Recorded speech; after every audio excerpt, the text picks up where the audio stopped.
بسم الله الحمد لله والصلاة والسلام على رسول الله وعلى آله وصحبه ومن والاه. اللهم انفعنا بما علمتنا وعلمنا ما ينفعنا وزدنا علما. رب اشرح لي صدري ويسر لي أمري واحلل عقدة من لساني يفقهوا قولي. سبحانك لا علم لنا إلا ما علمتنا إنك أنت العليم الحكيم. رب يسر ولا تعسر وتمم بالخير. أعوذ بالله من الشيطان الرجيم. بسم الله الرحمن الرحيم. ولو ترى إذ يتوفى الذين كفروا الملائكة يضربون وجوههم وأدبارهم وذوقوا عذاب الحريق ذلك بما قدمت أيديكم وأن الله ليس بظلام للعبيد. پچھلی آیات کے اندر کافروں اور منافقوں کے دنیاوی حالات کا تذکرہ ہوا تھا. یہ لوگ جو ہیں وہ کس طرح مومنوں کے بارے میں یہ بات کرتے ہیں کہ ان لوگوں کو ان کے دین نے دھوکے میں ڈال رکھا ہے، جس طرح پیچھے یہ کہا تھا کہ وَإِذْ يَقُولُ الْمُنَافِقُونَ وَالَّذِينَ فِي قُلُوبِهِم مَّرَضٌ غَرَّ هَٰؤُلَاءِ دِينُهُمْ. تو اس آیت کے اندر وَلَوْ تَرَىٰ إِذْ يَتَوَفَّى الَّذِينَ كَفَرُوا، منافقوں اور کافروں کے روح نکلنے کے اور پھر برزخ کے حالات کا تذکرہ ہو رہا ہے. اللہ تعالیٰ فرماتے ہیں وَلَوْ تَرَىٰ إِذْ يَتَوَفَّى الَّذِينَ كَفَرُوا، اور اگر آپ دیکھیں جب یتوفا روح قبض کرتے ہیں الذین کفروا ان لوگوں کی جو کافر ہیں، الملائکۃ فرشتے، تو یضربون وجوہہم وادبارہم، تو وہ مار رہے ہوتے ہیں فرشتے ان کافروں کے چہروں پر اور ان کی پیٹھ پر.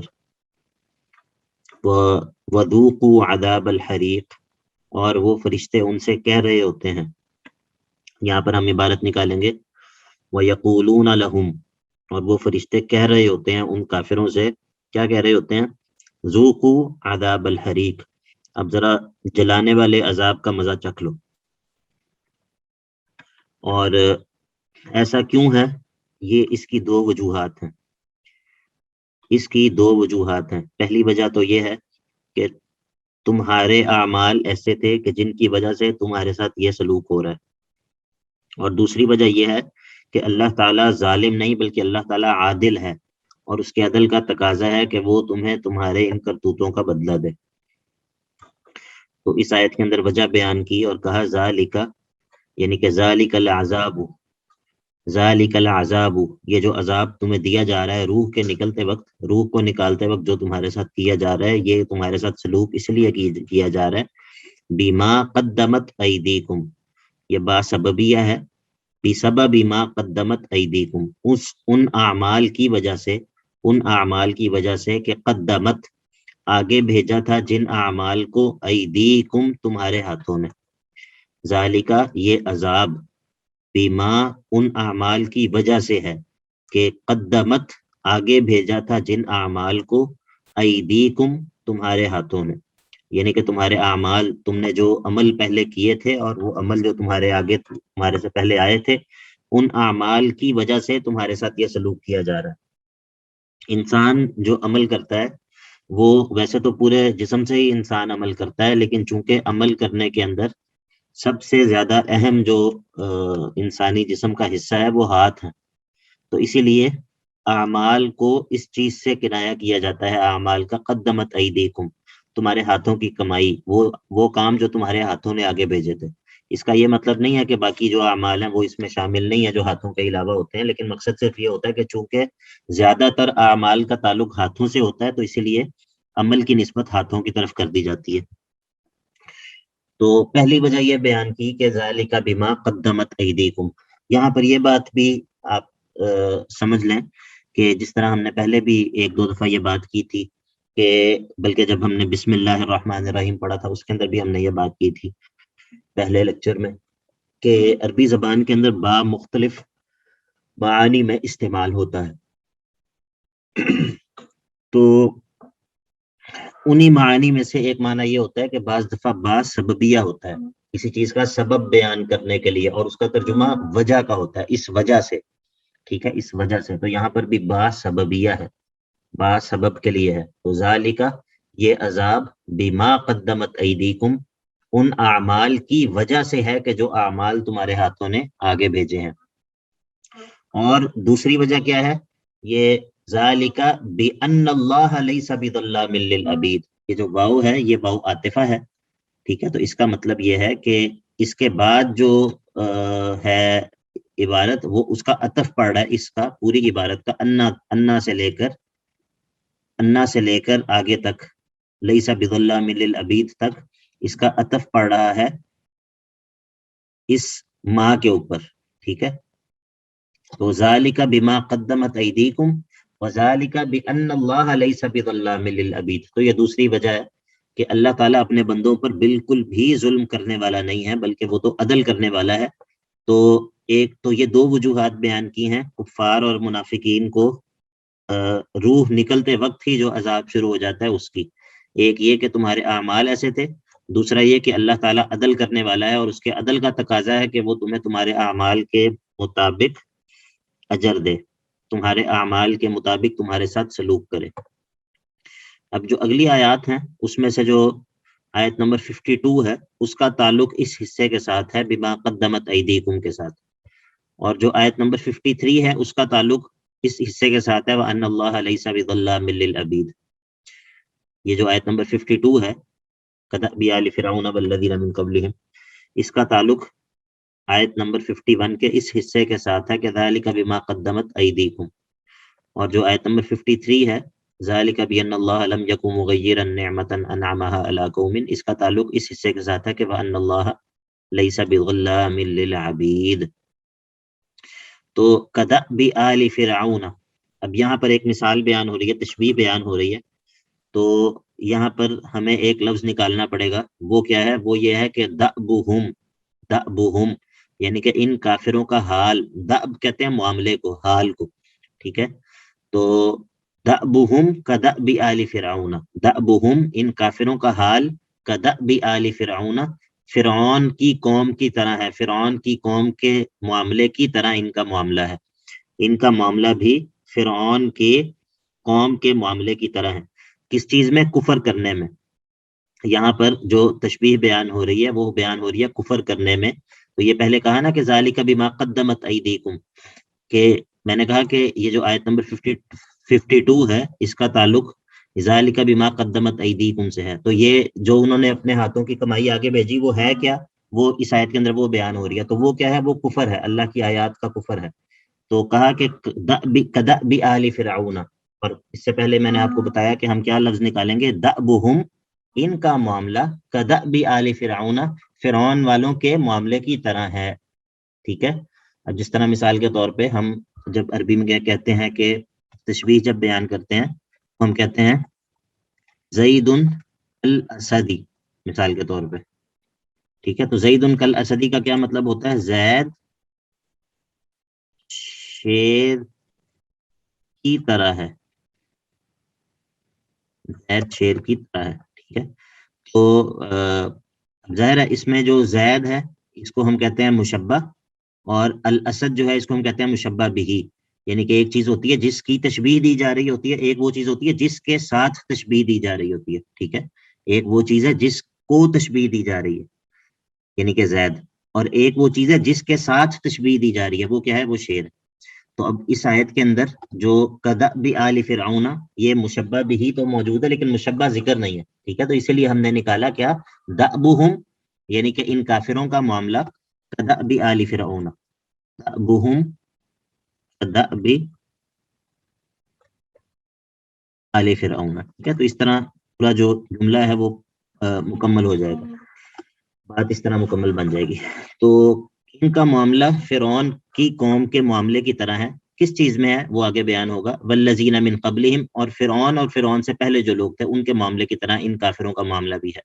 کفروا بآیات اللہ، انہوں نے اللہ کی آیات سے کفر کیا، اللہ کی آیات کا انکار کیا.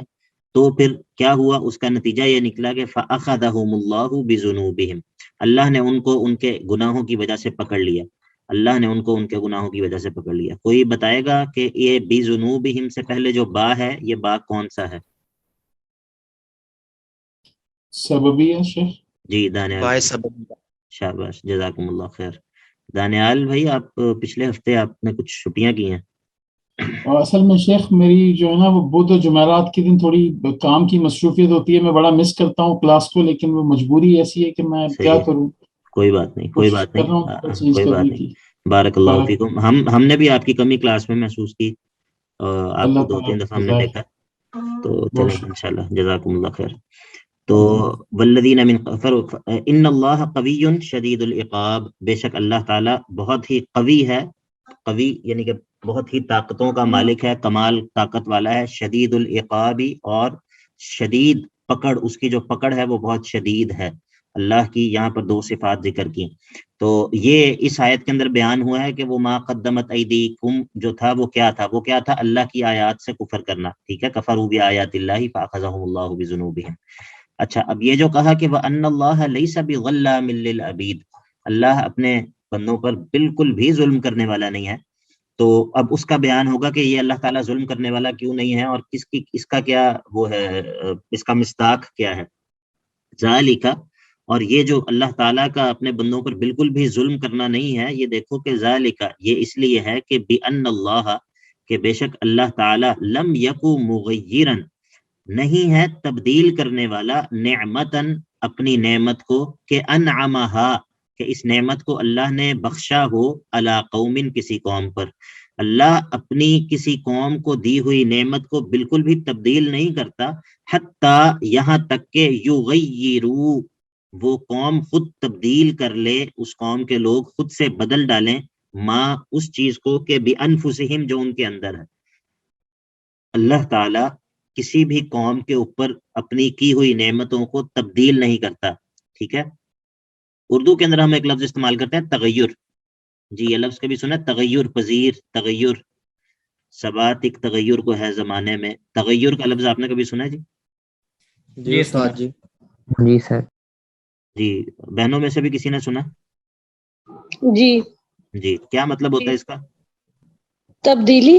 تبدیلی، جی. تو یہ وہی لفظ ہے مغیرن، اللہ تعالیٰ بدلنے والا نہیں ہے. لم یکو مغیرن، نہیں ہے اللہ تعالیٰ بدلنے والا. نعمتن انعمہا علی قوم، کسی نعمت کو، کہ جس نعمت کو انعمہا بخشا ہو اللہ نے، علی قوم کسی قوم پر، کسی ایسی نعمت کہ جس کو اللہ نے کسی قوم کو دیا ہو، اللہ تعالیٰ اس کو بدلنے والا نہیں ہے. یہاں تک کہ حتی یغیرو، یہاں تک کہ یہ قوم کے لوگ خود سے بدل ڈالیں، ما بانفسہم، اس چیز کو کہ جو ان کے اندر ہے. ٹھیک ہے، تو اب اس کا کیا مطلب ہے؟ اس کا مطلب یہ ہے کہ جب اللہ تعالیٰ نے کسی قوم کو امن دے رکھا ہو، رزق دے رکھا ہو، ٹھیک ہے، جو ان کے یعنی کہ اگرچہ وہ پہلے بھی کافر تھے، جو کفار تھے وہ پہلے بھی کافر تھے، لیکن اگر آپ غور کریں تو انہوں نے اپنے آپ کو، اپنی حالت کو کس طرح بدلا، کہ پہلے وہ صرف کافر تھے. جب اللہ کے نبی علیہ الصلوۃ والسلام نے انہیں دعوت دی، انہوں نے اللہ کے نبی علیہ الصلوۃ والسلام کی دعوت کا انکار کیا، تو وہ اپنے کفر میں پہلے سے بڑھ گئے. ٹھیک ہے، تو یہ جو کفر میں پہلے بھی بندہ کافر ہو لیکن کفر میں بڑھ جائے، کم کفر کو زیادہ کفر سے تبدیل کر دینا، کم کفر کو زیادہ کفر سے تبدیل کر دینا، یہ بھی تغیر کہلاتا ہے، یہ بھی تغیر کہلاتا ہے. آپ کو بات سمجھ آ گئی؟ اور میرا اشکال سمجھ آیا اس اعتراض، اس آیت کے اوپر؟ مطلب اشکال یہ پیدا ہو سکتا ہے کہ یہ تو سوال تب پیدا ہو کہ جب پہلے وہ لوگ مسلمان ہوں اور انہوں نے اپنے آپ کو بدل کے کافر بنا لیا ہو.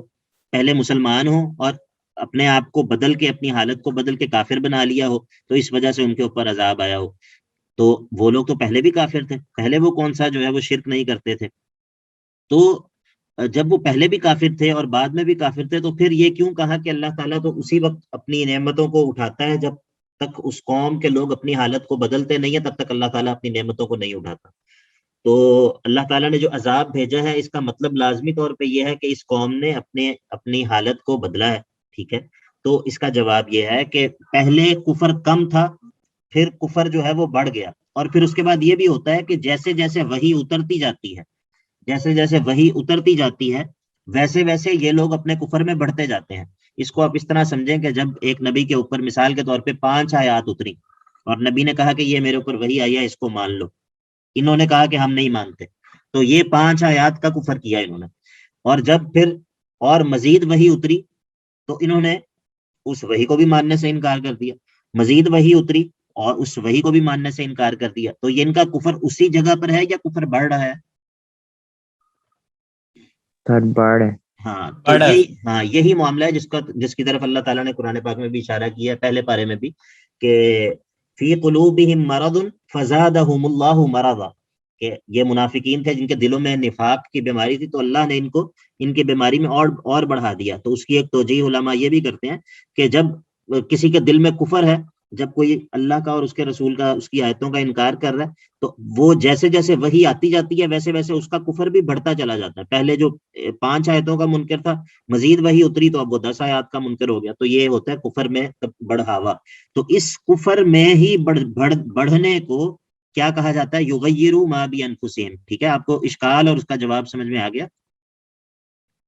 جی استاد جی۔ بارک اللہ فیکم۔ وَأَنَّ اللَّهَ سَمِيعٌ عَلِيمٌ، اور وَاعْلَمُوا، اور اس بات کو جان لو کہ ان اللہ سمیع علیم، اللہ تعالیٰ سمیع، تمہاری فریادوں کو، تمہاری باتوں کو، تمہاری آوازوں کو، ہر طرح کی چیزوں کو سننے والا ہے، علیم، اور تمہارے دلوں کے حالات تک کو جاننے والا ہے۔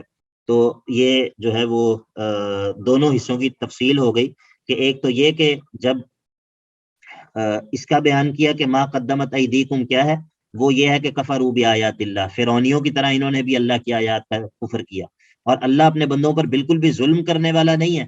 اس کی کیا تفصیل کی کہ بھائی اللہ نے تو تب اپنی نعمتوں کو بدلا ہے جب تم نے بھی اس چیز کو بدلا جو تمہارے اندر تھی، جب تم بھی کفر میں بڑھ گئے تو پھر اللہ نے اپنی نعمتوں کو تمہارے سے اٹھایا اور تبدیل کیا ہے، امن کو بے سکونی کے ساتھ، اور خوشحالی کو بدحالی کے ساتھ، اور تمہاری زندگی کو موت کے ساتھ، اور راحت کو عذاب کے ساتھ بدلا ہے۔ یہ تو تب بدلا ہے جب تم نے اپنی حالت کو بدلا ہے۔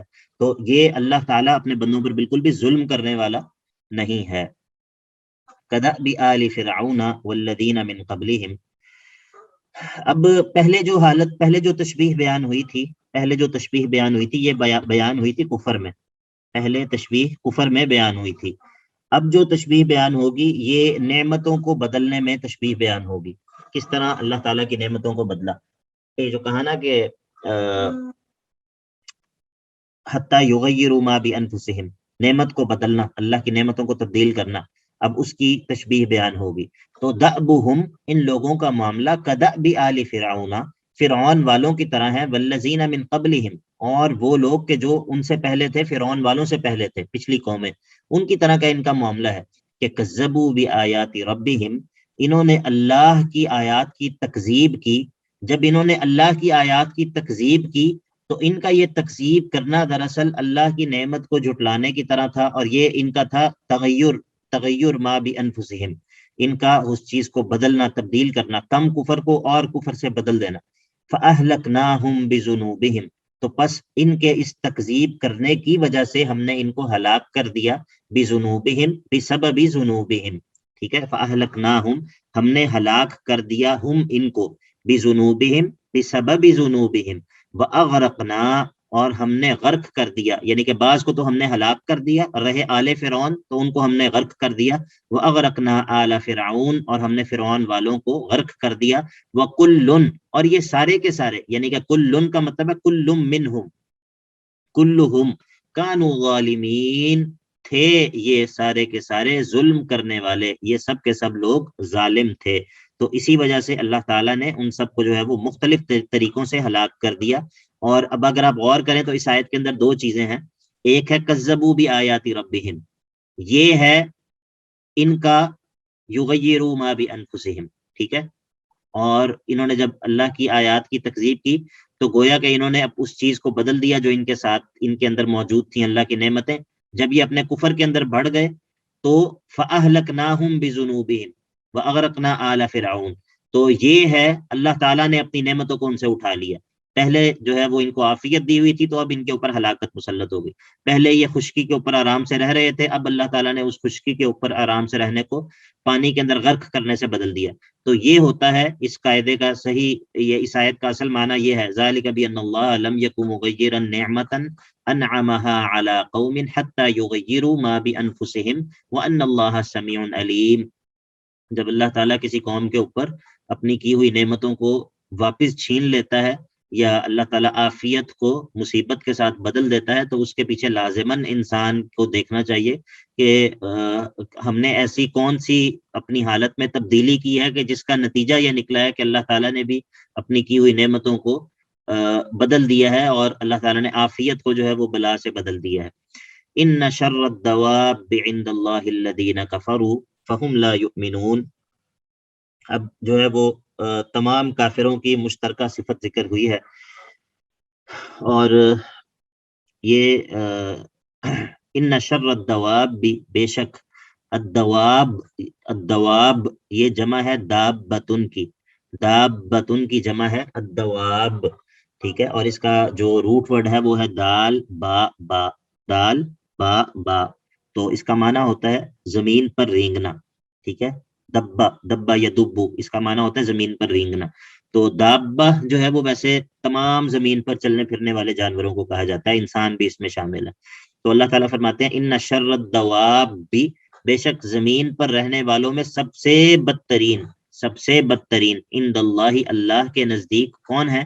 الذین کفروا، وہ لوگ جنہوں نے کفر کیا ہے، فہم لا یؤمنون، پس وہ ایمان لانے والے نہیں ہیں. تو اللہ تعالیٰ کے نزدیک جو بدترین مخلوق ہے زمین پر چلنے پھرنے والے، زمین پر زندہ مخلوقات میں سے، وہ کفار ہیں. الذین عاہدت منہم، اور ادھر ان کافروں کا ہی ایک اور وصف ذکر کیا. پہلا وصف تو یہ ذکر کیا کہ وہ اللہ کی آیات کا انکار کرنے والے ہیں. یہ جو لوگ اللہ کی نظر میں سب سے بدترین ہیں ان کا پہلا وصف کہ وہ اللہ کی آیات کا انکار کرتے ہیں، کفر کرتے ہیں. دوسرا وصف وہ ایمان نہیں لے کر آتے، ایمان کا ان کا جو ہے وہ ایمان کے ساتھ ان کا کوئی بھی تعلق نہیں ہے.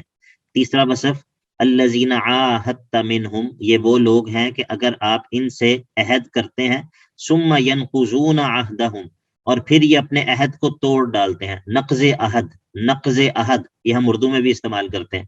نقض کا مطلب ہوتا ہے توڑنا، ٹھیک ہے، تو ینقضون عہدہم، اپنے عہد کو توڑ ڈالتے ہیں. فی کل مرۃ، ہر مرتبہ جب بھی عہد کرتے ہیں اس عہد کی عہد شکنی کرتے ہیں، اس وعدے کی وعدہ خلافی کرتے ہیں. وہم لا یتقون، اور یہ لوگ ڈرتے نہیں ہیں، یہ لوگ بچتے نہیں ہیں کس چیز سے؟ عہد شکنی سے، عہد شکنی سے یہ لوگ جو ہے وہ بچتے نہیں ہیں. تو فہم لا یتقون، اور یہ لوگ بچتے نہیں ہیں، ڈرتے نہیں ہیں، عہد شکنی سے باز نہیں آتے ہیں. اب یہاں پر جو ہے وہ کفار کی یہ صفت بیان کی ہے کہ ایک تو یہ جو لوگ ہیں نا شر الدواب، اللہ کی نظر میں جو بدترین لوگ ہیں، ان کی پہلی صفت کفر، دوسری صفت عدم ایمان، تیسری صفت نقض عہد. اور یہ جو نقض عہد، ایک تو یہ کہ نقض عہد ایک مرتبہ عہد شکنی، بلکہ نقض عہد پر دوام، نقض عہد پر دوام ہمیشہ، فی کل مرۃ، ہمیشہ ہی یہ ان کی عادت ہے، یہ اپنے عہد کی عہد شکنی کرنا یہ ان کی عادت ہے. تو یہ کفار کے اوصاف بیان کیے. تو اگر آپ کی توجہ ہے تو ہمارا جو پہلا باب تھا آیت نمبر 41 سے لے کر وہ آیت نمبر 56 تک تھا، تو یہاں پر وہ پہلا باب جو ہے وہ ختم ہو رہا ہے. اور اس باب کے اندر ہم نے کیا پڑھا؟ اس باب کے اندر پہلے سورت کے پہلے دعوے کی تفصیل تھی کہ جس کے اندر بتایا کہ جو مال غنیمت ہے اس کو کس طرح تقسیم کرنا ہے، اس کی تفصیل بیان ہوئی، اور اس کی مزید 5 علتیں بیان ہوئی. جہاد کا قانون بیان ہوا ایک، اور کفار کو زجر کیا گیا، اور تخویف دنیاوی بھی تھی اور تخویف اخروی بھی تھی. تو یہ اس باب کا ایک چھوٹا سا خلاصہ تھا. اگلا جو باب ہے آیت نمبر 57 سے لے کر سورت کے آخر تک، آیت نمبر 57 سے لے کر سورت کے آخر تک جو باب ہے، اس کا خلاصہ یہ ہے کہ اس کے اندر جہاد کے قوانین بیان ہوں گے. جہاد کے قوانین بیان ہوں گے 5، ٹھیک ہے، جہاد کے 5 قوانین بیان ہوں گے. ان میں سے جو ایک قانون ہے وہ تو عام ہے سب مجاہدین کے لیے، عام ہے سب مجاہدین کے لیے، جبکہ جو باقی قوانین ہیں وہ صرف نبی علیہ الصلوۃ والسلام کے لیے یا امیر جہاد کے لیے ہیں، جو نبی صلی اللہ علیہ وسلم کا ہی قائم مقام ہے. ظاہر ہے جو جہاد کا امیر ہوگا وہ یا تو خود خلیفہ ہوں گے یا خلیفہ کا قائم مقام جو نائب جو ہے جو اس کی طرف سے اپوائنٹڈ ہے. تو ایک حکم جو جہاد کا قانون ہے اس کا تعلق عمومی طور پہ مجاہدین سے ہے، جبکہ باقی جو احکام قوانین ذکر ہوں گے ان کا تعلق امیر جہاد سے ہے، وہ ہم ساتھ ساتھ انشاءاللہ بتائیں گے کہ کون سا جو قانون ہے وہ عمومی ہے اور کون سا امیر جہاد کے لیے ہے۔ اور پھر اس کے بعد لوگوں کی 5 اقسام ذکر ہوں گی، لوگوں کی 5 اقسام ذکر ہوں گی، اور سب سے آخر میں پھر مومنوں کے لیے خوشخبری ہے، سب سے آخر میں مومنوں کے لیے خوشخبری ہے، اور اس طرح جو ہے وہ سورت اپنے اختتام کو پہنچے گی۔ ابھی یہاں پر کوئی اگر سوالات وغیرہ ہیں تو وہ کر لیں، نہیں تو پھر ہم اپنا دوسرا باب شروع کرتے ہیں۔ ایک سوال پوچھنا چاہ رہا تھا میں جی شیخ، جی جی جی جی کہ آپ نے سوری شاید میں پہلے لیسن میں موجود نہیں تھا غالباً، یہ جب آپ کہتے ہیں سورت کا پہلا دعویٰ، تو اس لفظ دعویٰ کا کیا مطلب ہے یہاں؟ جی، جزاک اللہ خیر۔ اصل میں یہ سوال تو اسپیسیفک ہے، لیکن اس کا میں تھوڑا سا تفصیلی اور عمومی جواب دوں گا تاکہ باقی بھی جو احباب ہیں، جو شرکاء ہیں، ان کے بھی اگر ذہن میں کوئی کنفیوژن ہو تو وہ دور ہو جائے۔ اصل میں یہ جو ہم سورت کے اندر تقسیم کرتے ہیں کہ جی اس کے اندر اتنے حصے ہیں، ہر حصے کے اندر اتنے باب ہیں، سورت کا مرکزی دعویٰ یہ ہے، اصل میں یہ چیزیں یہ جو ہم تقسیم کرتے ہیں یا یہ جو ہم کہتے ہیں کہ سورت کا یہ دعویٰ ہے، یہ کوئی ایسی چیز نہیں ہے کہ جو کہ وحی کے ذریعے ہمیں پتہ چلی ہے، یعنی کہ یہ کوئی ایسی چیز نہیں ہے کہ جو کسی حدیث کے اندر لکھا ہوا۔ اصل میں یہ ہوتا یہ ہے کہ جب ہم سورت کے اوپر غور کرتے ہیں تو ہمیں ایک ایسی بات ایک لگتی ہے کہ ہمیں یہ محسوس ہوگا کہ سورت جو ہے وہ پوری کی پوری اسی نقطے کے ارد گرد گھوم رہی ہے، سورت پوری کی پوری اسی نقطے کے ارد گرد گھوم رہی ہے، اور پوری جو سورت ہے اس کے تمام تر دلائل جو ہیں وہ اسی ایک بنیادی نقطہ ہے جس کو ثابت کرنے کے لیے دیے جا رہے ہیں۔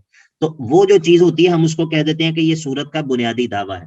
اس سورت کا ایک دعویٰ ہے یا 2 دعوے ہیں، بعض دفعہ 2 سے زیادہ بھی ہوتے ہیں، کہ ہم کہتے ہیں کہ اس سورت کے اندر جو بنیادی طور پہ بنیادی جو بات اسٹیبلش کرنا چاہ رہے ہیں اللہ تعالیٰ اس سورت کے اندر، وہ یہ 1 2 3 یہ باتیں ہیں، تو اس کو ہم اس طرح تعبیر کرتے ہیں کہ اس سورت کا دعویٰ یہ ہے۔ ٹھیک ہے،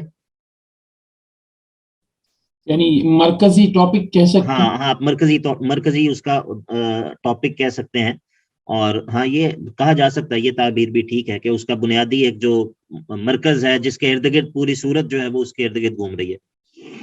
ٹھیک ہے، اور پھر ایک اور دفعہ یہ بات بھی میں دوبارہ دہرا دوں کہ یہ جو ہم تقسیم کرتے ہیں یا یہ جو ہم کہتے ہیں کہ یہاں تک پہلا باب ہے، یہاں سے دوسرا باب ہے، یہ ایک اجتہادی چیز ہوتی ہے، یعنی کہ یہ ایسا نہیں ہے کہ یہ آپ اگر کوئی بندہ کہے کہ جی یہ نہیں، یہ تقسیم درست نہیں، تقسیم درست یہ ہے، تو بالکل یعنی کہ یہ ایک ایسی بات ہے جو جس کے اندر ہر بندہ اپنے تدبر اور اپنے تفکر کے ذریعے بات کر سکتا ہے۔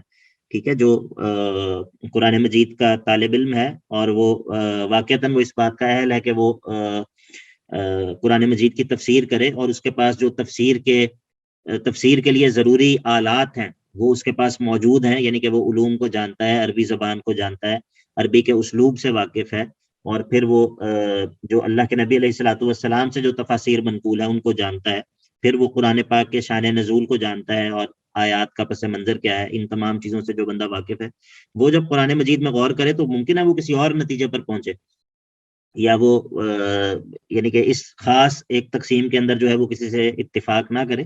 تو یہ ایک اجتہادی نوعیت کی چیزیں ہوتی ہیں، اور ان کا مقصد یعنی کہ تقریب الی الاذہان ہوتا ہے کہ انسان کے ذہن کو اس طرح چیزوں کو سمجھنے میں آسانی ہوتی ہے۔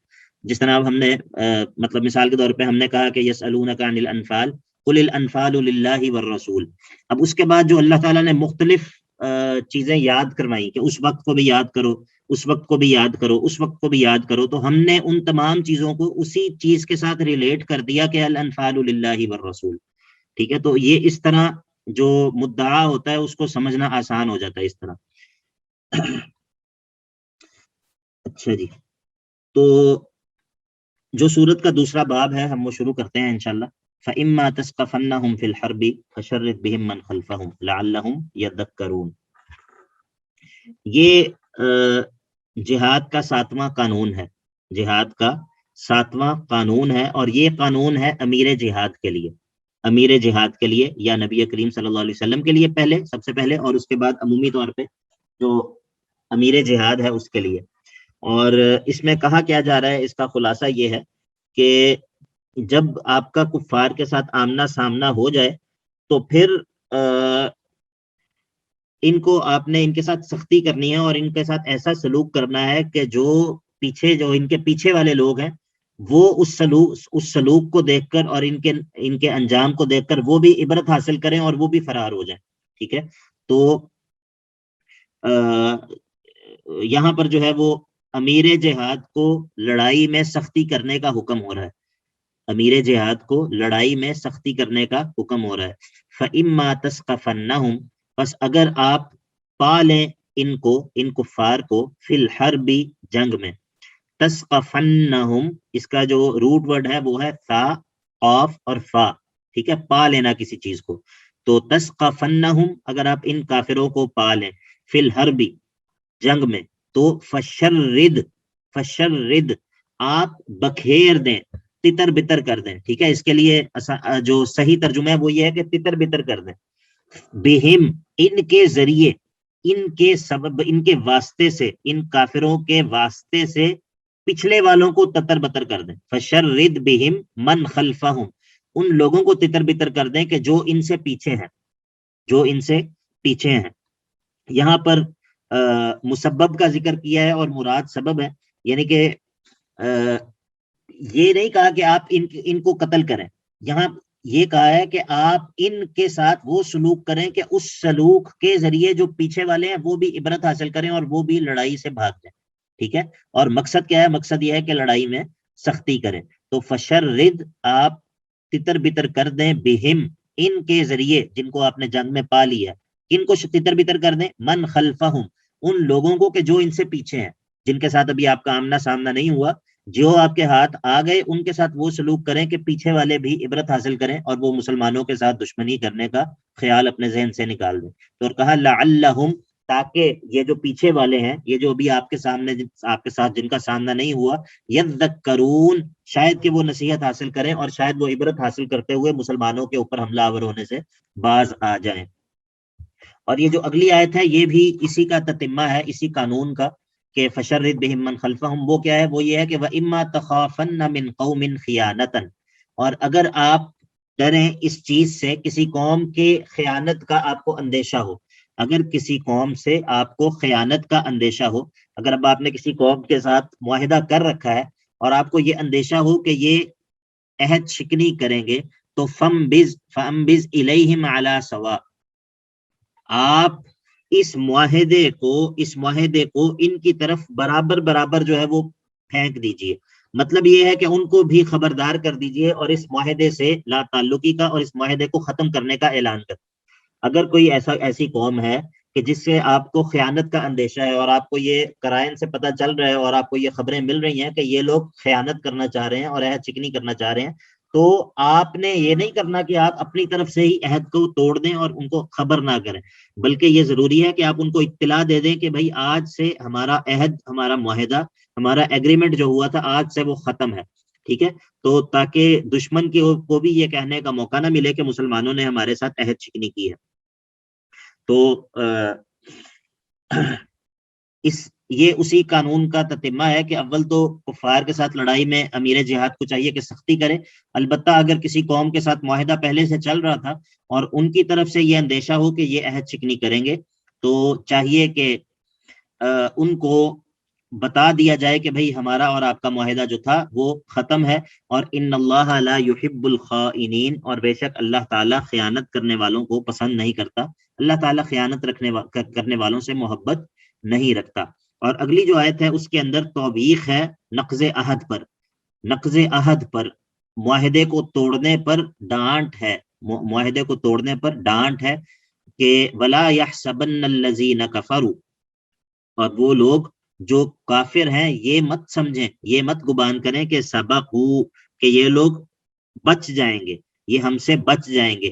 انہم لا یعجزون، بے شک یہ لوگ اللہ کو کمزور نہیں کر سکتے، اللہ کو عاجز نہیں کر سکتے. تو اگر یہ لوگ نقض عہد کر کے، مسلمانوں سے ایک معاہدہ کر کے اور پھر اسے توڑ کر تو یہ سمجھتے ہیں کہ یہ ہمارے سے بچ جائیں گے، تو یہ ایسا مت گمان کریں. اللہ کی پکڑ سے یہ کس طرح بچ سکتے ہیں؟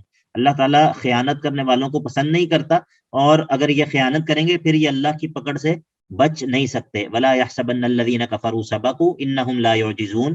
تو اس آیت کے اندر جس طرح پچھلی آیت کے اندر نقض عہد کا ذکر کیا، خیانت کا ذکر کیا، تو اس آیت کے اندر خیانت پر زجر ہے، توبیخ ہے کہ خیانت اگر کرو گے تو اللہ تعالیٰ کو عاجز نہیں کر سکو گے اور اللہ تعالیٰ کی پکڑ سے بچ نہیں سکو گے. اگلی آیت کے اندر امیر جہاد کے لیے، بلکہ نہیں امیر جہاد کے لیے نہیں بلکہ عمومی مجاہدین کے لیے یہ قانون ذکر کیا کہ وَأَعِدُّوا اور تیار کرو لہم ان کافروں کے لیے، ان کافروں سے لڑنے کے لیے کیا چیز تیار کرو؟ مستطاعتم جو بھی تم سے ہو سکے اس کو تیار کرو. من قوت، یہ ما جو ہے مستطاعتم میں جو ما ہے یہ ما موصولہ ہے، اور من قوت یہ اس کا بیان ہے کہ اس ما مستطاعتم سے مراد کیا ہے. من قوت وہ ہے قوت و طاقت، ٹھیک ہے، جس بھی قسم کی قوت اور طاقت تم سے ہو سکے اس کو ان سے لڑنے کے لیے تیار کرو. اور کس چیز کو تیار کرو؟ وَمِن رِبَاطِ الْخَيْلِ اور بندے ہوئے گھوڑوں کو. اور مقصد کیا ہے کہ ترہبون کہ تم دہشت زدہ کرو، تم ان کو روب میں مبتلا کرو، بھی اس تیاری کے ذریعے. کس کو تم دہشت زدہ کرو، کس کو روب میں مبتلا کرو؟ عدو اللہ، اللہ کے دشمنوں کو، وعدوکم اور اپنے دشمنوں کو، وآخرین من دونہم اور لوگوں کو جو ان کے علاوہ ہیں. بعض تو اللہ کے دشمن ہیں، آپ کو واضح طور پر پتہ ہے کفار ہیں. وعدوکم اور آپ کے دشمن ہیں، آپ کو پتہ ہے کہ یہ ہمارے ساتھ دشمنی کا اعلان اور اظہار کر چکے ہیں. وآخرین من دونہم اور بعض لوگ من دونہم ان کے علاوہ ہیں، ان کے علاوہ بھی بعض لوگ ہیں. لا تعلمونہم ان کو آپ نہیں جانتے. اللہ یعلمہم اللہ ان کو جانتا ہے. یہ منافقین ہے، یہ وہ منافقین ہے جو مسلمانوں کی صفوں میں ہی موجود ہیں لیکن انہوں نے اپنے آپ کو چھپایا ہوا ہے. تو اللہ تعالیٰ فرماتے ہیں لا تعلمونہم آپ ان کو نہیں جانتے لیکن اللہ یعلمہم اللہ ان کو جانتا ہے. تو جب مسلمان اچھی طرح اپنی جنگی قوت کو تیار کریں گے، مضبوط ہوں گے، تو کافر تو ڈریں گے ہی. وہ جو مسلمانوں کی صف میں موجود منافقین ہیں وہ بھی ظاہر دیکھ تو رہے ہیں کہ مسلمان خوب تیاری میں ہیں، تو یہ بھی اندر ہی اندر جو ہے وہ دہشت زدہ ہو جائیں گے اور ڈر جائیں گے. اور پھر ظاہر ہے جب جنگی تیاری کے لیے مال کی ضرورت ہے، جنگی تیاری کے لیے جو ہے وہ وسائل کی ضرورت ہے، تو کہا کہ وما تنفقوا من شیء فی سبیل اللہ اور جو کچھ بھی تم خرچ کرو گے اللہ کے راستے میں، یوفی الیکم پورا تمہیں دے دیا جائے گا قیامت کے دن. یعنی کہ یوفی الیکم اجرہ یعنی کہ جو بھی تم نے اللہ کے راستے میں خرچ کیا ہوگا اس کا پورا اجر جو ہے وہ تمہیں دے دیا جائے گا. وَأَنْتُمْ لَا تُظْلَمُونَ اور تم کچھ بھی کمی نہیں کیے جاؤ گے، کچھ بھی اس اجر میں سے تمہارے لیے کمی نہیں کی جائے گی. تو جناب 7واں اور 8واں قانون جہاد کا ذکر ہو گیا. پہلا قانون تھا فَإِمَّا تَثْقَفَنَّهُمْ فِي الْحَرْبِ فَشَرِّدْ بِهِمْ مَنْ خَلْفَهُمْ امیر جہاد کو حکم تھا. دوسرا حکم عمومی طور پہ مسلمانوں کو ہے وَأَعِدُّوا لَهُمْ مَا اسْتَطَعْتُم مِّن قُوَّةٍ مسلمانوں ان کافروں سے لڑنے کے لیے اپنی قوت کو تیار رکھو. اب جو ہے وہ اس کے آخر میں یہ بھی بتا دیا کہ اللہ کے راستے میں جو کچھ تم خرچ کرو گے اللہ تعالیٰ اس کا پورا اجر دیں گے. یہ مت سمجھو کہ اگر اللہ کے راستے میں کچھ خرچ کیا تو شاید اس کا بدلہ جو ہے وہ نہیں ملے گا. اس کے بعد 9واں قانون جہاد ذکر کیا امیر جہاد کے لیے 9واں قانون، اور وہ اس کا خلاصہ یہ ہے کہ ایمان والوں کو تو یہ ان کے لیے درست نہیں کہ کافروں کو صلح کی دعوت دیں، لیکن اگر کافر صلح کا مطالبہ کریں تو پھر صلح کرنا امیر جہاد کے لیے جائز ہے کہ وہ صلح کا جواب صلح سے دے. اگر کافروں نے صلح کا مطالبہ نہ کیا ہو تو پھر صلح کرنے میں پہل کرنا مسلمانوں کے لیے جائز نہیں ہے. یہ سورۃ المحمد کے اندر آیت نمبر 35 کے اندر موجود ہے، اس کو وہن کہتے ہیں. تو یہ 9واں جہاد کا قانون ہے امیر جہاد کے لیے. وَإِن جَنَحُوا اور اگر مائل ہو جائیں یہ کافر، جنحوا مائل ہو جائیں، للسلم صلح کی طرف مائل ہو جائیں، تو فجنح لها تو آپ بھی صلح کی طرف مائل ہو جائیں. اگر یہ کافر صلح کی طرف مائل ہوں تو فجنح لها آپ بھی صلح کی طرف مائل ہو جائیں. وتوکل علی اللہ اور اللہ پر توکل رکھیں. انہ هو السمیع العلیم، بے شک اللہ تعالیٰ ہی ہے جو السمیع ہے اور العلیم ہے. تو اگر یہ آپ کے ساتھ خیانت کرنا چاہیں گے تو اللہ جو ہے وہ آپ کی طرف سے کافی ہو جائے گا. البتہ آپ یہ ذہن میں رکھیں، اس قانون کو آپ جان لیں کہ اگر کافر صلح کی طرف مائل ہوں تو آپ صلح کی طرف مائل ہو سکتے ہیں، امیر جہاد کو اجازت ہے. یہ فجنح لہا میں جو امر ہے یہ وجوب کے لیے نہیں ہے، البتہ یہ اباحت کے لیے ہے کہ جو امیر جہاد ہے اس کے لیے اس کو اجازت ہے کہ اگر وہ سمجھے کہ صلح کی طرف مائل ہونا بہتر ہے تو وہ صلح کی طرف مائل ہو سکتا ہے، وہ صلح کا جواب صلح سے دے سکتا ہے. لیکن اگر امیر جہاد یہ سمجھے کہ اس وقت صلح نہ کرنا مسلمانوں کے حق میں زیادہ بہتر ہے تو امیر جہاد کے لیے یہ جائز ہے کہ وہ صلح کے جواب میں بھی صلح سے کام نہ لے اور وہ اپنی جو یلغار ہے اس کو جاری رکھے. تو وَإِن يُرِيدُوا أَن يَخْدَعُوكَ، یہ جو اوپر کہا نا کہ وَتَوَکَّلْ عَلَى اللَّهِ، یہ اس کا بیان ہے کہ آپ اللہ پر توکل کریں. وَإِن يُرِيدُوا أَن يَخْدَعُوكَ، اور اگر یہ ارادہ کریں أَن يَخْدَعُوكَ، یہ کہ آپ کو دھوکہ دیں، یعنی کہ اگر یہ ان کا یہ خیال ہو کہ ہم مسلمانوں کو صلح کی دعوت دیں گے اور جب مسلمان صلح کی طرف مائل ہوں گے تو ہم ان کے ساتھ دھوکہ کریں گے، تو آپ پریشان مت ہوں کہ فَإِنَّ حَسْبَكَ اللَّهُ، بے شک اللہ ہی آپ کے لیے کافی ہے. وَإِن يُرِيدُوا أَن يَخْدَعُوكَ فَلَا تَخَفْ، اگر یہ آپ کو دھوکہ دینے کا ارادہ کریں تو فَلَا تَخَفْ، آپ خوف مت کھائیں. فَإِنَّ حَسْبَكَ اللَّهُ، بے شک آپ کے لیے اللہ ہی کفایت کرنے والا ہے، اللہ ہی آپ کے لیے کافی ہے. هُوَ الَّذِي، وہی تو ہے کہ جس نے ایدک، آپ کو مضبوط کیا، آپ کی تائید کی، آپ کی تائید و نصرت کی، آپ کو مضبوط کیا، بِنَصْرِهِ، اپنی مدد کے ذریعے، وَبِالْمُؤْمِنِينَ، اور صحابہ کی جماعت کے ذریعے. اگر یہ کافر آپ کے ساتھ دھوکہ کرنے کا ارادہ کریں، وَإِن يُرِيدُوا أَن يَخْدَعُوكَ، اگر یہ آپ کے ساتھ دھوکہ کرنے کا ارادہ کریں تو فَلَا تَخَفْ، آپ ڈرے مت، یہ جواب شرط یہاں پر محذوف ہے. فَلَا تَحْزَنْ یا فَلَا تَخَفْ، آپ غم مت کریں، آپ پریشان مت ہوں، آپ کو فکر کی ضرورت نہیں ہے.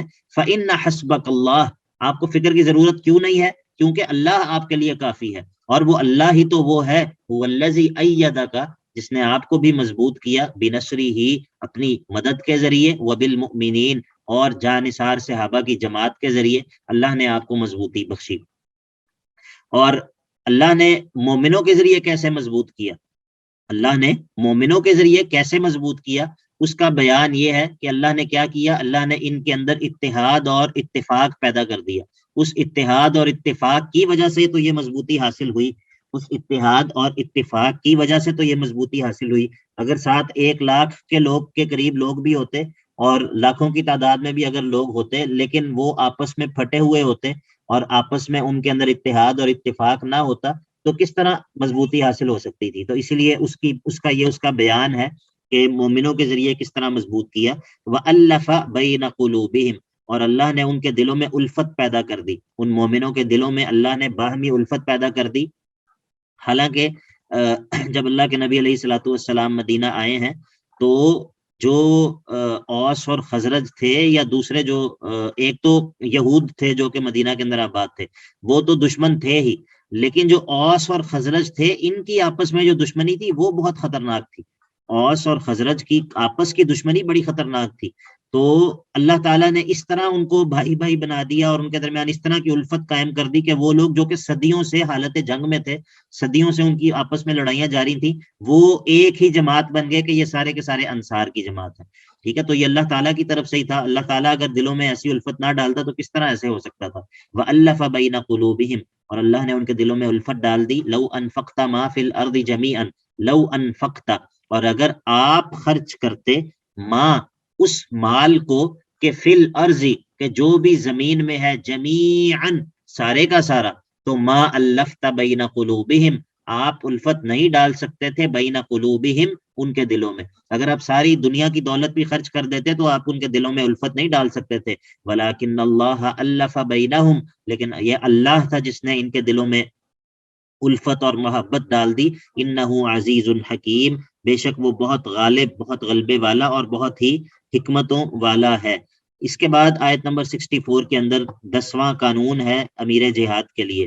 امیر جہاد کے لیے 10واں قانون ہے، اور اس کا خلاصہ یہ ہے کہ امیر جہاد کو چاہیے کہ اللہ پر توکل کرے، امیر جہاد کو چاہیے کہ پوری طرح اللہ پر توکل کرے، اللہ تعالیٰ اس کے لیے ہر حال میں کافی ہے۔ تو اسی لیے کہا یا ایھا النبی، اے نبی صلی اللہ علیہ وسلم، حسبک اللہ، آپ کے لیے بھی اللہ کافی ہے، حسبک اللہ، آپ کے لیے بھی اللہ کافی ہے، ومن اتبعک من المؤمنین، اور آپ کی اتباع جنہوں نے کی ہے مومنوں میں سے ان کے لیے بھی اللہ کافی ہے، ومن اتبعک، اور جنہوں نے آپ کی اتباع کی ہے، اور وہ من کون ہے؟ من المؤمنین، وہ مومنین ہیں، ان کے لیے بھی اللہ تعالیٰ ہی کافی ہے۔ تو جب آپ کے لیے اور آپ کی اتباع کرنے والے مومنوں کے لیے یعنی کہ صحابہ کے لیے اللہ ہی کافی ہے، تو پھر آپ کو چاہیے کہ اللہ پر توکل کریں اور کفار کی کثرت سے یا ان کے دھوکے سے یا ان کی کسی بھی چال سے پریشان مت ہوں۔ آیت نمبر 65 کے اندر، 65 نمبر آیت کے اندر جہاد کا 11واں قانون ہے جو کہ امیر جہاد کے لیے ہے۔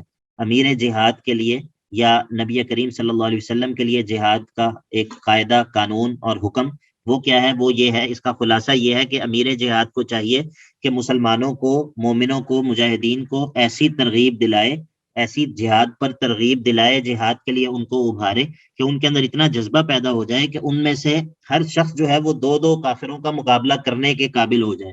اس طرح کا جوش و جذبہ ان کے اندر امیر جہاد کو چاہیے کہ پھونک دے، ان کو جہاد پر ترغیب دلائے، ان کو جہاد پر جو ہے وہ تشجیع دلائے اور جہاد پر ان کو جو ہے وہ آمادہ کرے اور قائل کرے۔ تو فرمایا یا ایھا النبی، اے نبی صلی اللہ علیہ وسلم، حرض المؤمنین، تحریض دلائیے مومنوں کو۔ تحریض کا مطلب یہ ہوتا ہے کہ ان کو ابھاریے، ان کو ابھاریے، المؤمنین، مومنوں کو، علی القتال، قتال پر، ان کو قتال پر ابھاریے، یعنی کہ ان کے اندر جوش اور جذبہ پیدا کیجئے، ان کو آیات اور احادیث سنائیے، ان کو بتائیے اللہ تعالیٰ نے مجاہدین کے لیے کیا کیا انعامات تیار کیے ہوئے ہیں، ان کو بتائیے کہ اگر یہ میدان معرکہ میں شہید ہو جائیں تو اللہ تعالیٰ کے پاس ان کے لیے کیا کیا انعامات ہیں، انہیں بتائیے کہ اگر یہ شہید نہیں ہوتے تو پھر بھی ان کے لیے اس جہاد میں شرکت کا کتنا بڑا اجر ہے۔ تو یہ مختلف طریقے ہیں مومنوں کو جہاد پر تحریض دلانے کے۔ اور پھر کہا کہ ان یکم منکم 20 صابرون یغلبوا 200، اللہ تعالیٰ نے فرمایا کہ ان یکم منکم، اگر ہوں گے تم میں سے 20 لوگ، صابرون، اور وہ صابرون ہوں گے۔ صابرون سے مراد کیا ہے کہ ان کا بدن جو ہے وہ قوی ہوگا، سالم الاعضاء ہوں گے، مضبوط دل والے ہوں گے، اور اس کے ساتھ ساتھ ایمان کے اعتبار سے مضبوط ہوں گے۔ تو کیا ہوگا؟ یغلبوا 200، وہ 200 پر غالب آ جائیں گے۔ اگر 20 ہوں گے تو 200 پر غالب آ جائیں گے۔ وَإِن يَكُن مِّنكُم 100، اور اگر 100 ہوں گے تو یغلبوا 1000، تو 1000 پر غالب آ جائیں گے، من الذین کفروا، ان میں سے کہ جو کافر لوگ ہیں۔ اور یہ کیوں ہے کہ کم تعداد میں ہونے کے باوجود یہ زیادہ تعداد پر غالب آ جائیں گے؟ ہونا تو یہ چاہیے کہ زیادہ تعداد والے کم تعداد والوں پر غالب آئیں۔ تو اس کی سبب، اس کا وجہ کیا ہے؟ اس کی وجہ یہ ہے کہ بِأَنَّهُمْ قَوْمٌ لَا يَفْقَهُونَ، اس کا سبب یہ ہے، اس غالب آ جانے کا سبب یہ ہے کہ جو کافر ہیں، بے شک وہ جو کافر ہیں، قوم، ایسی قوم ہے کہ لا یفقہون، ان کے اندر فقاہت نہیں ہے، ان کے دل سمجھنے بوجھنے کی صلاحیت سے آری ہیں، اسی لیے تو وہ کفر کا ارتکاب انہوں نے کیا ہے۔ تو اس سے یہ بھی پتہ چلتا ہے کہ فقاہت فی الدین، فقاہت فی الدین، اور انسان کا ویسے ہی سمجھدار ہونا، اس کا معاملہ فہم ہونا، اس کا جو ہے وہ اس کے دل کے اندر معاملہ فہمی کی صلاحیت ہونا، یہ غلبے کے اسباب میں سے ایک سبب ہے۔ اور اگر یہ سبب موجود ہو تو کم تعداد بھی زیادہ تعداد کے اوپر غالب آ سکتی ہے۔ پہلے جو ریشو تھی وہ یہ تھی کہ 20 لوگ ہوں گے تو 200 پر غالب آ جائیں گے، 1000 ہوں گے تو اگر 100 ہوں گے تو 1000 پر غالب آ جائیں گے۔ اس کے بعد اللہ تعالیٰ نے تخفیف کر دی اور کہا الآن خفف اللہ عنکم، اللہ نے اب آپ پر تخفیف کر دی ہے، اللہ نے تخفیف کر دی ہے۔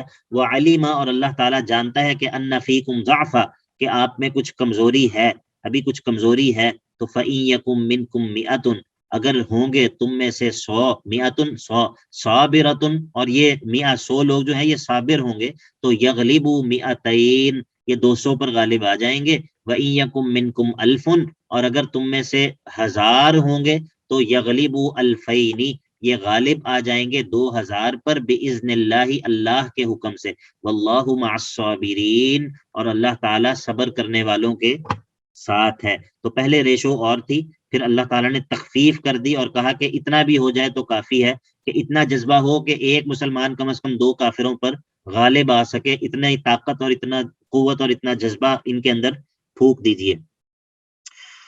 آیت نمبر ما کان للنبی، آیت نمبر 67 کے اندر امیر جہاد کے لیے 13واں قانون ہے یا 12واں قانون ہے، جی 12واں قانون ہے، اور اس کا خلاصہ یہ ہے کہ ابتداءً، جی عرفان قیوم بھائی کچھ پوچھنا چاہ رہے ہیں، جی عرفان قیوم بھائی۔ شیخ صاحب میں نے یہ پوچھنا تھا کہ پہلے یعنی کہ 100 لوگ تھے اور وہ 1000 پر اللہ تعالیٰ نے یعنی کہ ان کو فتح دلوانے کا جو بات کی، اس کے بعد ڈبل کر دیا، یعنی کہ 1000 کے بدلے 1000، یعنی کہ 1000 2000 پہ غالب آ جائیں گے۔ جی جی تو کم ہوگی ان کی طاقت، اس حوالے سے مجھے سمجھ نہیں آ رہی، یہ کائنڈلی دیکھیں، تھوڑا سا۔ پہلے پچھلی آیت کے اندر یہ تھا کہ دیکھیں اگر 20 لوگ ہوں گے تو 200 پر غالب آ جائیں گے، 20 لوگ ہوں گے تو 200 لوگوں پر غالب آ جائیں گے۔ اس صورت میں ایک کے مقابلے میں کتنے کافر ہیں؟ ایک مسلمان کے مقابلے میں کتنے کافر ہیں؟ جی کسی کا ملٹیپلائی نہیں کرنا بھائی، ملٹیپلائی نہیں کرنا، یہ کوئی وہ بھائی بتائے یا کوئی بہن بتائے جس کا میتھس اچھا ہے، جی کس کا اچھا میتھس ہے؟ لگتا ہے سعد عبداللہ بھائی بتانے لگے ہیں۔ جی سعد بھائی۔ سر 10 ہی بنتے ہیں آئی تھنک۔ کے حساب سے 10 ہی بنتے ہیں۔ ہاں 10 ہی بنتے ہیں۔ جی جی تو یہاں پر کہا کہ اگر 20 مسلمان ہوں گے تو 200 کافروں پر غالب آ جائیں گے، اور کہا کہ اگر مسلمان 100 ہوں گے تو 1000 پر غالب آ جائیں گے۔ اب کتنے بنتے ہیں؟ سر 10 ہی بنتے ہیں۔ 10 ہی بنتے ہیں، ٹھیک ہے۔ اچھا ابھی اگلی آیت کے اندر آ جائیں۔ اگلی آیت کے اندر دیکھیں، کہا کہ اب اگر مسلمان 100 ہوں گے تو 200 پر غالب آ جائیں گے۔ اب کیا ریشو ہے ایک کے مقابلے میں؟ 2۔ تو ظاہر تخفیف ہو گئی نا۔ پہلے تھا کہ ایک مسلمان کے اندر بھی اتنا ایمانی جوش اور جذبہ ہوگا کہ وہ اکیلا ایک بندہ 10 بندوں پر غالب ہوگا، اور اب اللہ تعالیٰ نے کہا چلو کوئی بات نہیں، اگر اتنا بھی ہو جائے تو گزارا چلے گا کہ ایک بندہ کم از کم 2 کافروں پر غالب آ جائے۔ تو اسی لیے کہا الآن خفف اللہ عنکم، اللہ نے تم پر تخفیف کر دی ہے، وعلم، اور اللہ تعالیٰ جانتا ہے کہ ان فیکم ضعفا، کہ تمہارے اندر کچھ کمزوری موجود ہے۔ تو اسی لیے یہ دوسری جو ریشو ہے یہ اللہ تعالیٰ نے تخفیف کر یہ کر دی کہ اگر 100 ہوگے تو 200 پر غالب آ جاؤ گے، اگر 1000 ہوگے تو 2000 پر غالب آ جاؤ گے۔ یہ دونوں صورتوں میں ریشو ایک ہی ہے کہ ایک مسلمان 2 کافروں پر بھاری ہوگا۔ سمجھ آ گئی؟ سر شاید عرفان بھائی کو سمجھ نہ آئی ہو، وہ اصل میں پوچھنا چاہ رہے ہیں کہ انہیں لگ رہا ہے کہ پہلے اللہ پاک کی زیادہ رحمت تھی پہلے میں، اور اب اللہ پاک کی مہربانی کم ہو گئی ہے، لیکن ایسا نہیں ہے۔ آئی تھنک اللہ پاک یہ کہنا چاہ رہے ہیں کہ یہ آپ کی ذمہ داری ہے، یہ آپ نے کرنا ہے کہ مسلمانوں میں اتنا جوش و جذبہ اور ان کی اتنی تیاری کرنی ہے کہ ان کا یہ جذبہ ہو کہ ہم 1-10 کے برابر ہیں۔ تو یہ تو دیکھیں نا، یہ جو اگر یہ نہ کر سکو جی تو تم اتنا ہی کر لو کہ 1-2 کے برابر کا اس میں یہ جذبہ ہونا چاہیے۔ بالکل بارک اللہ فیکم، اسی طرح ہے، یہ اسی طرح ہے۔ اسی لیے تو ہم نے کہا کہ یہ امیر جہاد کے لیے قانون ہے۔ اگر آپ دیکھیں کہ آیت کا آغاز ہوا یا ایھا النبی حرض المؤمنین علی القتال، ٹھیک ہے، تو یہ اصل میں امیر جہاد کو یہ ترغیب دلائی جا رہی ہے، امیر جہاد کو یہ حکم ہو رہا ہے کہ آپ مومنوں کو جہاد پر ابھاریں، اور وہ ابھارنے کی تفصیل یہ ہے، ابھارنے کی تفصیل یہ ہے کہ کم از کم، اگر اسی لیے تو اس آیت کا آغاز بھی اگر آپ دیکھیں تو وہ تحریض، مسلمانوں کو ابھارو، اور وہ ابھارنے کی تفصیل یہ ہے کہ یہ ہو، کم از کم یہ ہو۔ اگر یہ نہیں ہو سکتا تو چلو کم از کم اتنا تو ہو کہ ایک مسلمان کم از کم 2 کافروں پر غالب آنے کا اس کے اندر جوش اور جذبہ اور اس کے اندر جو ہے وہ ایک ایمانی قوت جو ہے وہ موجود ہو۔ جی سب کو سمجھ آ گئی ہے یا نہیں؟ جی استاد جی آگے چلیں الحمدللہ۔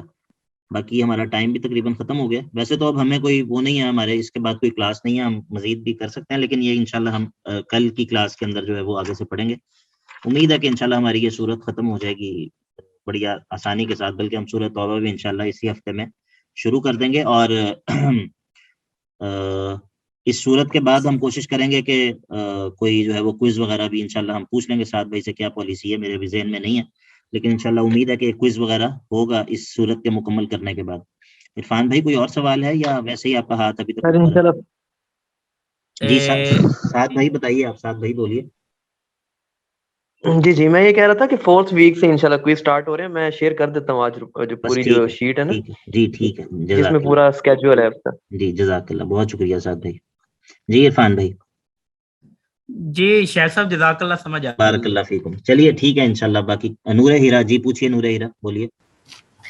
سر جس طرح بھی آپ نے ابواب کی ڈویژن اور سورہ کی ڈویژن پہ سے ریلیٹڈ بات کی تھی، تو کچھ لنگوسٹک اسٹڈیز اس طرح کی ہیں کمپیوٹر سائنس میں جن میں ٹیکسٹ کو اینالائز کیا جاتا ہے اور فیچرز کے حساب سے ان کی ڈویژن کی جاتی ہے، ان کو کیٹیگرائز کیا جاتا ہے. تو کیا اس طرح کی اسٹڈیز قرآن کے ٹیکسٹ پہ کرنا، کچھ اسٹڈیز اس طرح کے سامنے آئے بھی ہیں، کیا وہ ٹھیک ہیں؟ کیا وہ نہیں درست ہوگا؟ نہیں، ایسا درست نہیں ہے، یہ درست نہیں ہے، یہ درست نہیں ہے. یہ اس طرح نا کئی لوگوں نے اس طرح کی اسٹڈیز کی ہیں، اور بعض لوگ یہ اس طرح کی کہتے ہیں الاعجاز العددی کے نام سے نا بعض لوگوں نے کام کی ہے. وہ کرتے یہ ہیں کہ وہ کہتے ہیں کہ دیکھیے جی فلانی صورت کے اندر اتنا جو یہ والا حرف ہے یہ اتنی دفعہ ہے، یہ والا حرف ہے یہ اتنی دفعہ ہے، یہ والا حرف جو ہے وہ اتنی دفعہ ہے، تو اس سے نتیجہ یہ نکلا کہ یہ قرآن کا اعجاز ہے. تو یہ بالکل درست نہیں ہے، بلکہ یہ بعض دفعہ یہ ہو سکتا ہے کہ یہ قرآن کے ساتھ تلاعب اور قرآن کو کھیل تماشا بنانے والی بات ہو. تو اصل میں جو قرآن اللہ تعالیٰ نے نازل کیا ہے اس کے اوپر تفکر اور تدبر اور اس کے ساتھ اس کے اوپر جو غور و فکر ہے، یہ انسان کو اس کا مکلف بنایا ہے. آرٹیفیشل انٹیلیجنس جہاں تک وہ مرضی پہنچ جائے، اس کو اس کا اللہ تعالیٰ نے مکلف نہیں بنایا کہ وہ قرآن مجید کے اندر جو ہے وہ تفکر اور تدبر کرے، نہ وہ کر سکتی ہے. تو اسی لیے یہ درست نہیں ہے، ایسا درست نہیں ہے.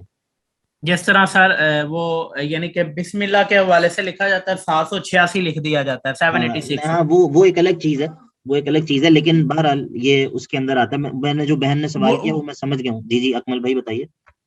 اس کو بھی تو آرٹیفیشل انٹیلیجنس میں لے سکتے ہیں نا، کہ یعنی کہ 786 اور یہ اس طرح ہم بسم اللہ نہ پڑھیں، صرف 786 پڑھ لیں تو میرے خیال سے وہ پورا ہو جاتا ہے. اللہ کے بالکل میں سمجھتا ہوں کہ غلط ہے. صحیح سمجھتے ہیں آپ، جزاک اللہ خیر، بارک اللہ فیکم، صحیح کہہ رہے ہیں آپ. جی اشرف علی بتائیے. سر آپ نے بتایا کافر تھے، انہیں پہلے ہی وہ کافر تھے، پھر ان کو قرآن کی دعوت دی گئی، سنائے گی، وہ زیادہ عذاب کے اقدار ہو گئے. انہوں نے کفر کیا، اللہ تعالیٰ پر ایمان نہیں لائے. تو آج کل کے جو ہم مسلمان ہیں، ہم مسلمان ہو کر اگر کفر کرتے ہیں، شرک کرتے ہیں اور تعالیٰ پہ ظاہر تو ہم کہتے ہیں مومن علی، اس طرح سے ایمان نہیں لیتے، اس حساب سے دے ہم پہ زیادہ عذاب نہیں ہوگا؟ آپ یہ دیکھیں کہ مسلمان ہیں نہیں، آپ یہ دیکھیں کہ اللہ تعالیٰ کی جو نعمتیں چھن جاتی ہیں، اور مطلب اب جس طرح ہمارے معاشرے کے اندر امن نہیں ہے، اور اسی طرح مختلف قسم کی پریشانیاں ہیں، بے چینی ہے، اللہ تعالیٰ نے معیشت کو تنگ کیا ہوا ہے، یہ سارے معاملات ہیں. تو یہ اسی چیز کی علامت ہے، یہ اسی چیز کی علامت ہے کہ ہم اللہ تعالیٰ کی نعمتوں کی ناشکری کرتے ہیں، اللہ تعالیٰ کی آیات سے روگردانی کرتے ہیں، تو یہ اسی کے اثرات ہوتے ہیں. ٹھیک ہے. البتہ وہ عذاب جو پتھر آسمان سے برسنے والا یا وہ تو شاید کسی وجہ سے اللہ تعالیٰ نے ہم سے روکا ہوا ہے، اپنے نبی کی دعا کی وجہ سے یا اور اس کے کوئی اسباب ہو سکتے ہیں. لیکن بہرحال ہم بھی مختلف طرح سے اپنے گناہوں کی وجہ سے مجموعی طور پر اور انفرادی طور پہ بھی اللہ تعالیٰ اپنی نعمتوں کو بدل دیتا ہے. یہ ہم اس کا مشاہدہ اپنی روزمرہ کی زندگی میں بھی کرتے ہیں. جزاک اللہ، بارک اللہ فیکم. جی حیاکم اللہ. انشاءاللہ کل کی کلاس میں انشاءاللہ ملاقات.